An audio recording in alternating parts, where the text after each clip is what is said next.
Hoje eu gostaria de conversar com vocês sobre a pessoa humana. Parece algo simples, mas nem tanto.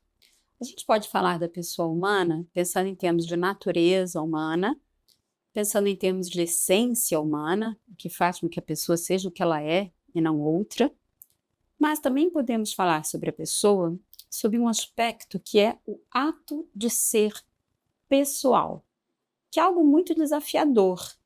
Pensar que cada pessoa humana, cada uma, é única, irrepetível, incomparável. Não existe uma pessoa igual a outra.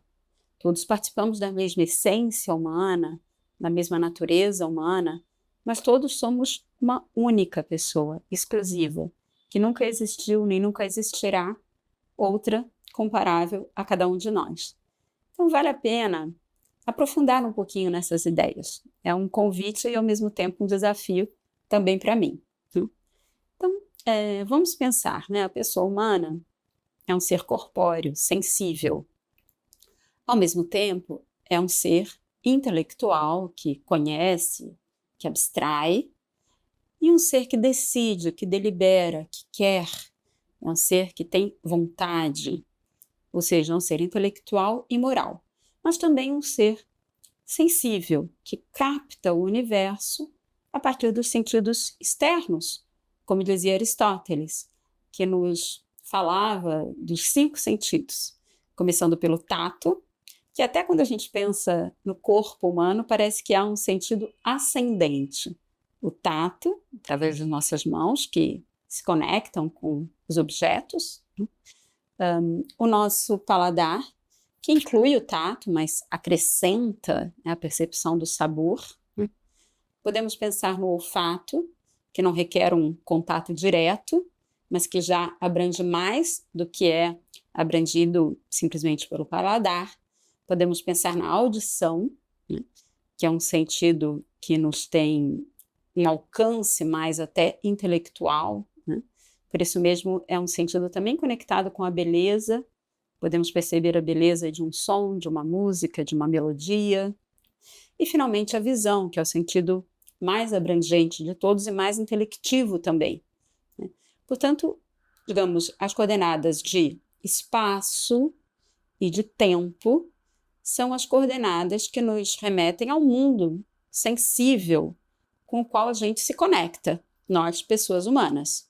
Mas, além de nós conhecermos, né, em um sentido de conhecimento sensível, que nos vem através dos 5 sentidos, fundamentalmente, e também da imaginação, a capacidade de projetar, né, aquilo que nós vemos, a nossa memória, a nossa estimativa, né, que pondera, que, digamos, estima o futuro, de alguma maneira.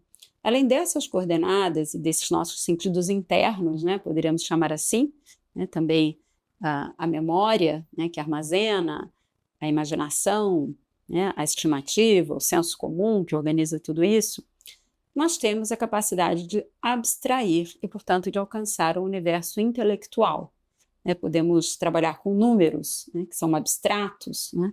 E podemos também decidir, ou seja, as nossas ações, elas não procedem simplesmente das nossas tendências, dos nossos apetites, né, que já Platão, no seu diálogo A República, né, identificava o apetite concupiscível, o apetite irascível, mas as nossas ações também podem ser fruto de uma intelecção e de uma deliberação, por isso nós somos seres intelectuais e morais. E a partir disso, nós também somos seres que buscam a própria felicidade e que têm na sua vida uma história, né? Uma narrativa que projeta o que ele quer, né? E é do senso comum, né, que todos queremos ser felizes, né? O que varia é a forma como nós pensamos que podemos alcançar essa felicidade, né? Então, alguns, né, entendem que essa necessidade de felicidade é necessidade de satisfação desses apetites, né? Então, associam a felicidade ao prazer, porque, de fato, o prazer promove uma satisfação de uma tendência. Então, é algo que satisfaz. Porém, sabemos que toda realidade sensível, como nós falamos, está entre as coordenadas de tempo e espaço. Então, o prazer ele é necessariamente efêmero, passageiro, mas traz, né, o seu, digamos, o seu nível de felicidade, uma felicidade material. Podemos falar em um outro plano em que a felicidade se compara à alegria, que poderia ser identificada como uma satisfação, porém em um nível mais espiritual, né? Por exemplo, o nível de saber-se amado, né? O nível da amizade. Aristóteles, tão bonito, né? Ele diz que sem amigos, de que valeria a vida, por mais preenchida que estivesse de todos os outros bens, né? Impressionante como a amizade é importante para a nossa felicidade, né? A capacidade de sentir-se amado, de amar.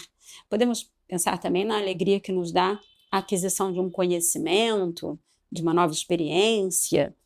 Tudo isso também são níveis de felicidade que, no entanto, tem também a sua datação, o seu término. Por quê? Porque nós morremos. Então, todo esse prazer, essa alegria, elas também são datadas. O homem busca a felicidade. Segundo Aristóteles, né, a felicidade tem a ver com o agir, com o saber agir, né? Agir bem, agir segundo a virtude. Então, a nossa felicidade tem a ver com as nossas boas ações, né? Se agirmos bem, seremos mais felizes, né? Então, essa é a ideia da eudaimonia, né? A ideia que correlaciona nível de felicidade com a bondade das nossas ações, né? Então, essa é uma outra perspectiva também importante, né?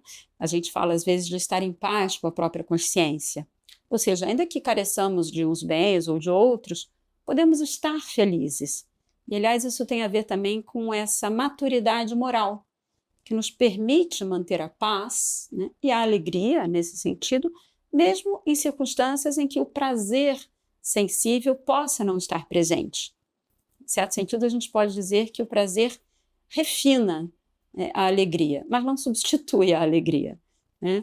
Pode-se dar alegria sem prazer, né? E pode-se dar prazer sem alegria. Porém, tudo isso tem a conotação do que é passageiro, do que é efêmero, de que, em última instância, não responde às aspirações últimas do ser humano. E é aí que nós chegamos, né, em quem é o ser humano, no final das contas. Quem é a pessoa humana que aspira a algo que transcende a ela mesma, inclusive a sua própria existência terrena? Então, aí a gente já entra num nível de discussão um pouquinho mais sofisticada, né? Por quê? Porque, às vezes, a gente pode, ainda que num nível, digamos assim, de ética das virtudes, como é a ética aristotélica, a gente pode, talvez, classificar as pessoas segundo as suas capacidades, sejam elas intelectuais ou morais. Então, parece que as pessoas mais virtuosas, né, que agem bem, né, seriam mais pessoas do que aquelas que não agem virtuosamente, ou aquelas que, por qualquer razão, estão um pouco limitadas nas suas escolhas pelos seus próprios vícios. Será que nós, pessoas, somos as nossas capacidades? Será que nós não estaríamos reduzindo, né, a pessoa humana, a sua natureza humana, àquelas operações que são próprias do ser humano, que são especificamente essas operações intelectuais e morais? Então, quais são os conceitos filosóficos, vamos dizer assim, que estão aqui envolvidos? Os conceitos de natureza, o conceito de essência e, finalmente, o conceito de ato de ser. Então, vamos lá. O que é a natureza humana? Há uma definição clássica que foi muito utilizada durante muitos séculos e que tem o seu mérito importante, que é a definição daquele filósofo Boécio, ali do início do século V. Boécio dizia que a pessoa é a substância individual de natureza racional. Ou seja, nós, pessoas individuais de natureza racional, substâncias individuais de natureza racional. Então, digamos, seria essa essência racional, intelectual e moral que nos caracteriza como pessoas. Porém, temos aqui uma limitação dessa definição, é que não incorpora algo importantíssimo, que é que a pessoa só existe ao lado de outras pessoas. Não existe uma substância individual de natureza racional, humana, isoladamente. Toda pessoa necessariamente coexiste, não simplesmente existe. Interessante pensar nisso. Então, a ideia de relação ela é uma ideia muito importante para caracterizar a pessoa humana. Então, avançando um pouquinho, se a natureza é a essência, porém, olhada, digamos assim, na perspectiva de essência enquanto princípio de operações, ou seja, é próprio da natureza humana, conhecer, querer, a essência humana diz respeito a algo que é comum a todas as pessoas humanas. Então, todos, essencialmente, somos intelectuais e morais. Porém, ainda que nós não tenhamos capacidade ou não desenvolvamos as nossas aptidões intelectuais, ou mesmo a nossa liberdade, as nossas virtudes, nós somos pessoas humanas. Uma criança é tão pessoa humana quanto um adulto. Uma pessoa não virtuosa é tão pessoa humana quanto uma pessoa virtuosa. Uma pessoa com menores capacidades intelectuais é tão pessoa humana quanto o mais sábio e erudito dos homens. Portanto, a pessoa humana não se reduz à sua natureza, nem à sua essência, ela não se reduz a nada, ela é irredutível. E o que a torna, assim, cada quem?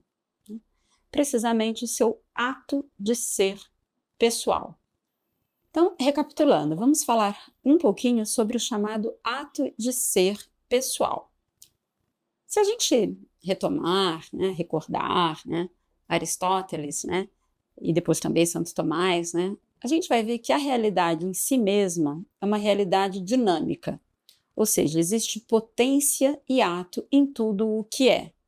Tudo o que é alguma coisa, essencialmente é algo, pelo qual nós podemos definir aquilo que cada coisa é, aquilo que cada ente é. Mas todo ente tem um ato de ser, que varia. O ato de ser de um vegetal é menos ato de ser do que de um animal, que tem muito maior complexidade, ou de um homem, de uma pessoa humana, que tem muito mais complexidade. É uma complexidade, como nós dizíamos, intelectual e moral. Então, tudo, digamos, tem ato de ser, mas tudo é em relação a uma essência específica que corresponde à potencialidade daquele ato de ser. Em metafísica, talvez alguns de vocês já tenham estudado os aspectos transcendentais dos entes. Significa dizer o seguinte, que tudo o que é, sob determinado aspecto, é verdadeiro, porque, afinal de contas, é cognoscível. Então, enquanto é verdadeiro. Tudo o que é, enquanto é bom. Por quê? Porque é apetecível. Tudo o que é, sob determinado aspecto metafísico, é belo, porque agrada ao ser contemplado. Quer dizer, tudo o que é, toda essa nossa relação com o cosmos, com os entes individualmente considerados, ente, aquilo que é verdadeiro, é bom, é belo, sob esse aspecto metafísico. Agora, vamos olhar para esse ente, que, como nós dizíamos, é único, irrepetível, incomparável, que é uma pessoa qualquer. Ela não pode ser substituída por outra. Cada uma é única, irrepetível. Nunca houve nem haverá outro ente pessoal igual a mim, ou igual a qualquer um. É impressionante pensar isso. Então, quais seriam os aspectos transcendentais do ente pessoal? Desse ato de ser que é pessoal, que é exclusivo em relação a cada pessoa humana. Cada pessoa humana, na sua essência, é intelectual e moral, é inteligência e vontade. Um animal racional, como definia Aristóteles. Mas, ao mesmo tempo, cada pessoa, naquilo que ela é exclusiva. Então, há um autor que é pouco conhecido, um autor espanhol, né, que faleceu em 2013, professor da Universidade de Navarra, Leonardo Polo, que explora muito o que ele chama os aspectos transcendentais, mas do ato de ser pessoal, né, exclusivos da pessoa humana. E aí, eu acho assim muito profundo, né, o alcance que ele dá a essa expressão, ato de ser pessoal. Ele vai dizer que a pessoa é intelecto agente, liberdade coexistente e amor. Esses seriam os aspectos transcendentais do ato de ser pessoal. E é isso o que caracteriza a pessoa, cada pessoa e todas as pessoas. O que significa isso? Intelecto agente, em primeiro lugar. Gente, isso está em Aristóteles, no De Anima. Intelecto em ato caracteriza a pessoa. Porque, é claro, depois, com o passar dos anos, nós podemos desenvolver os nossos raciocínios, a nossa razão, né, o nosso discurso racional. Mas antes disso, eu já sou pessoa, eu já sou intelecto agente, independentemente de qualquer atualização da minha capacidade de raciocinar, né? Então, primeiro aspecto transcendental, intelecto agente, né? Ato, que depois, né, poderá ser, digamos assim, desdobrado, né, em raciocínios. Mas antes disso, já é. Liberdade. Já pararam para pensar que a liberdade não existe, ela coexiste? O que significa isso? Que ser livre é ser coexistente.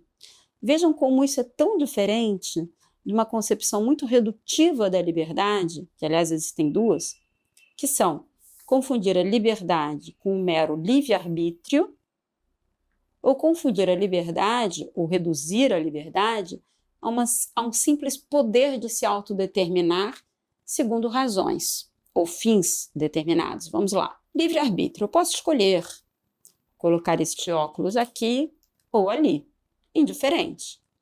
Eu posso escolher tomar uma dose a mais de vinho ou não, uma taça a mais de vinho ou não. Livre-arbítrio.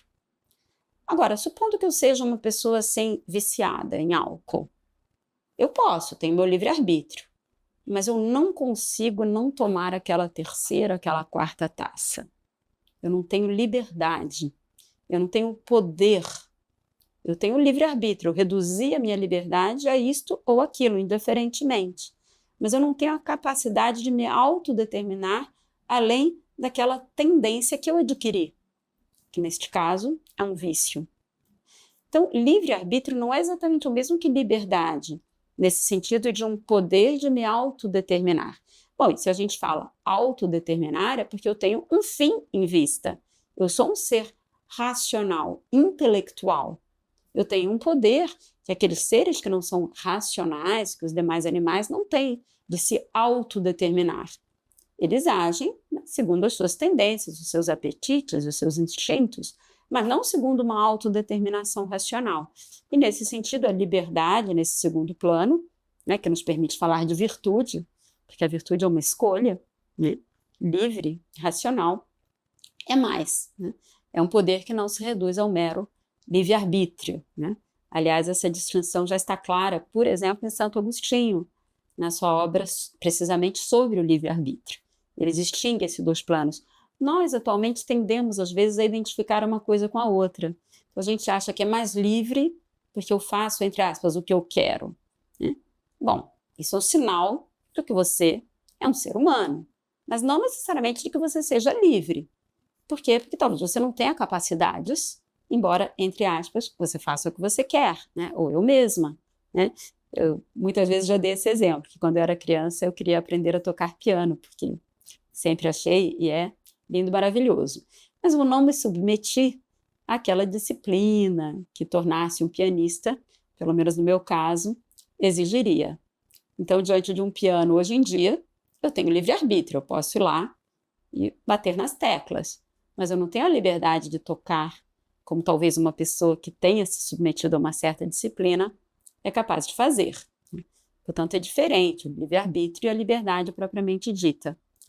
Mas, e aí está esse raciocínio tão interessante do Leonardo Polo, existe uma liberdade que a gente poderia chamar de uma liberdade ontológica, ou essa liberdade coexistente, essa liberdade pessoal, que está acima desse limite da razão e da vontade.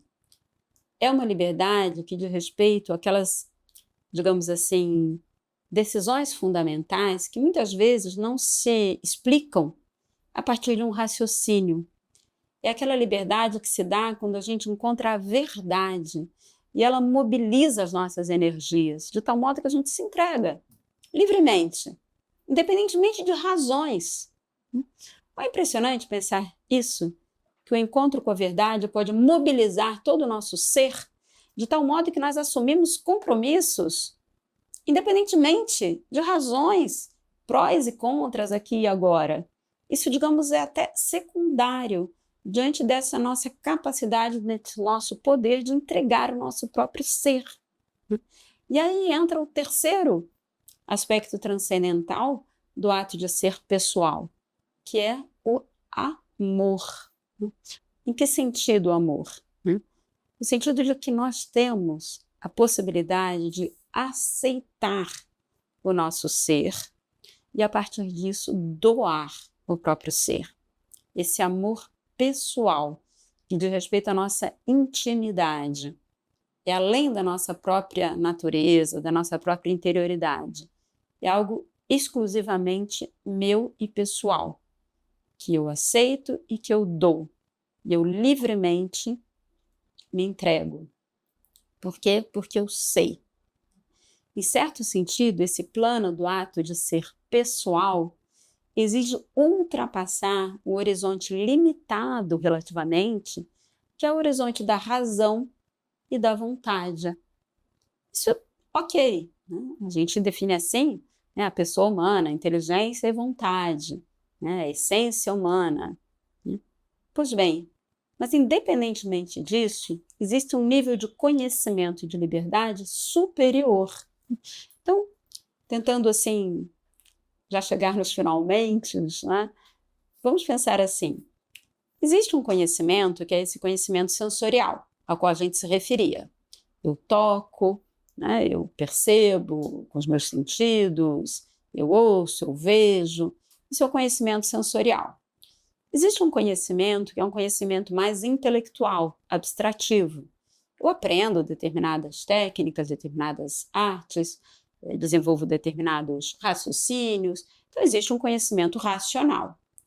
Mas existe um outro nível de conhecimento que não é nem sensorial, nem especificamente racional, mas que não é menos conhecimento. Aquele conhecimento que nos leva a alcançar as pessoas.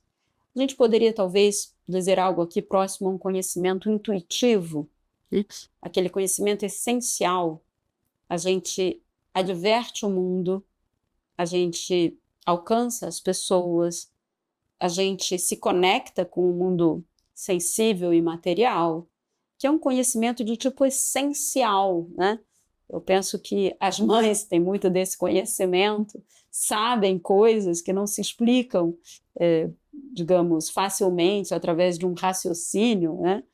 Outro dia uma amiga minha que é médica, né? Eu perguntei como estava a sua criancinha, o seu bebê. Ela disse que estava um pouco tristinho, até com febre, porque o pai viajou.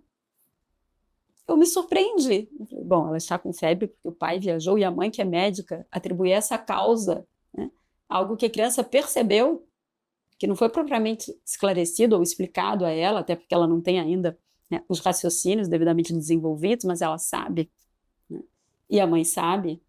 Então sabe que não se cura num extrato superficial aquilo cuja causa está num extrato mais profundo.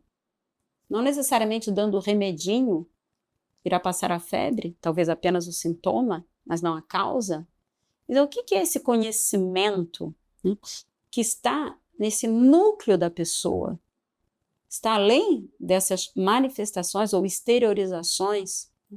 Então, a gente precisa ultrapassar o limite da razão e da vontade para alcançar esse conhecimento mais essencial.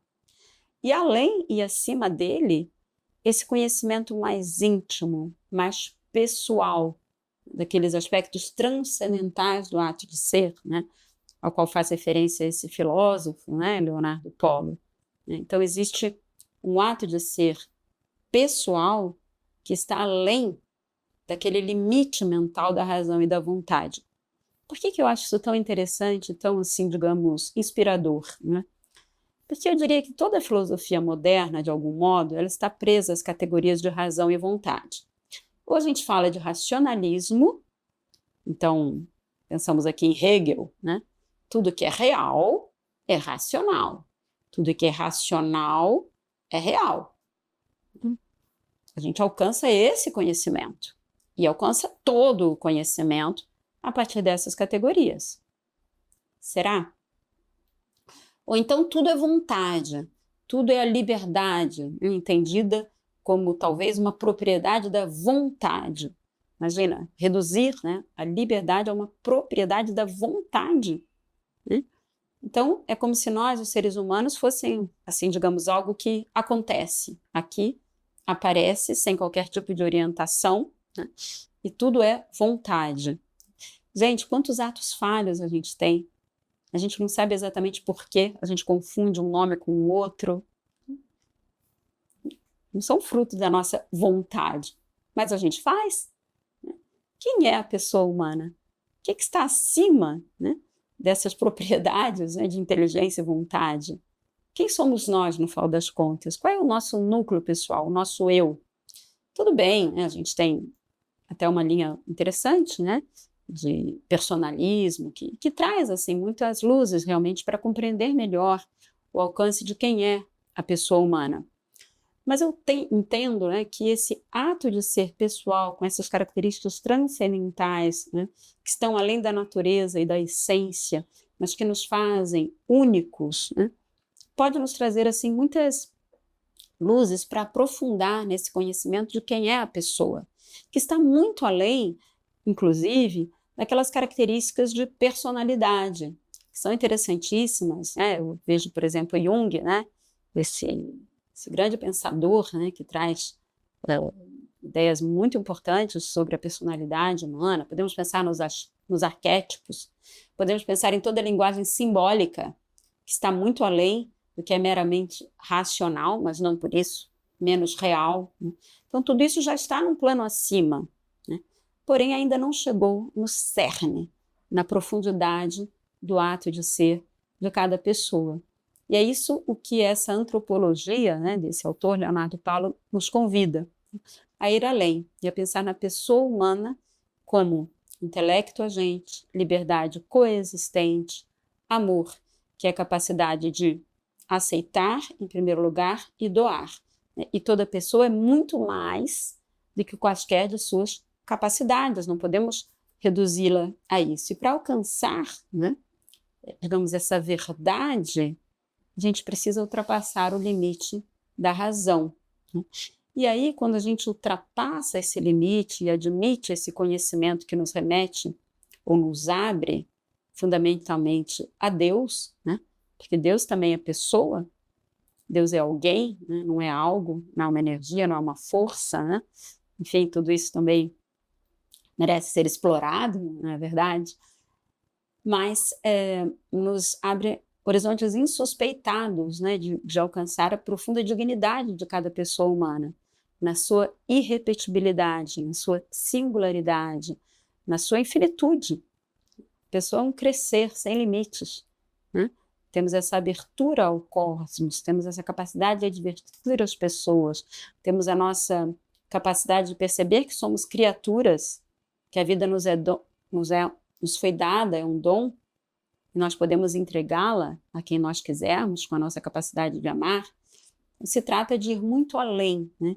De ir além, né, dessa, digamos assim, dessa antropologia que reduz o homem à inteligência, à vontade, ao racionalismo, ao voluntarismo, mas não, alcançar a própria intimidade do ato de ser pessoal. Talvez assim, de uma maneira resumida e simplificada, nós falávamos da pessoa humana, a gente pode pensar assim: a natureza é aquilo que a gente recebe, que a gente herda.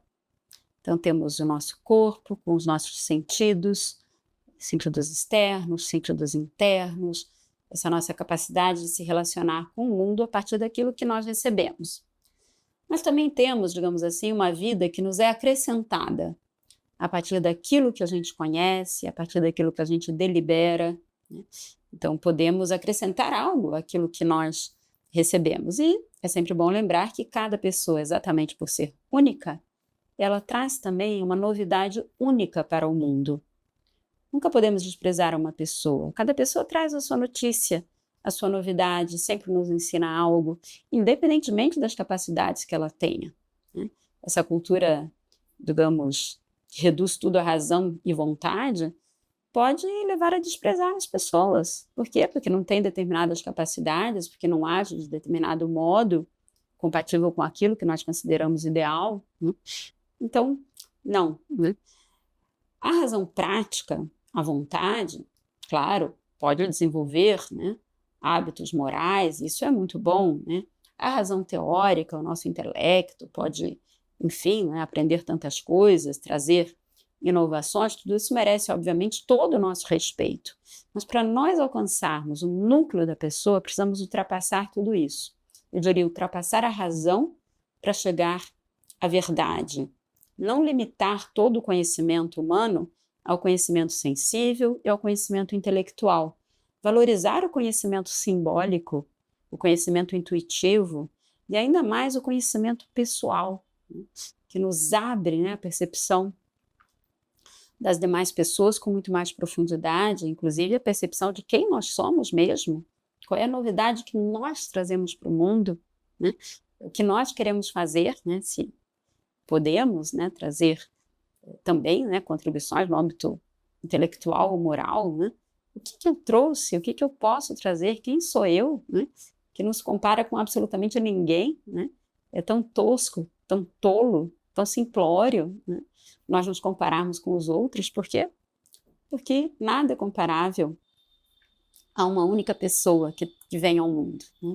Portanto, eu convido, né, a todos, né, a aprofundarem um pouquinho mais nessa questão, né? Quem é a pessoa humana? Quem é cada pessoa humana? O que cada um traz de novo para o mundo?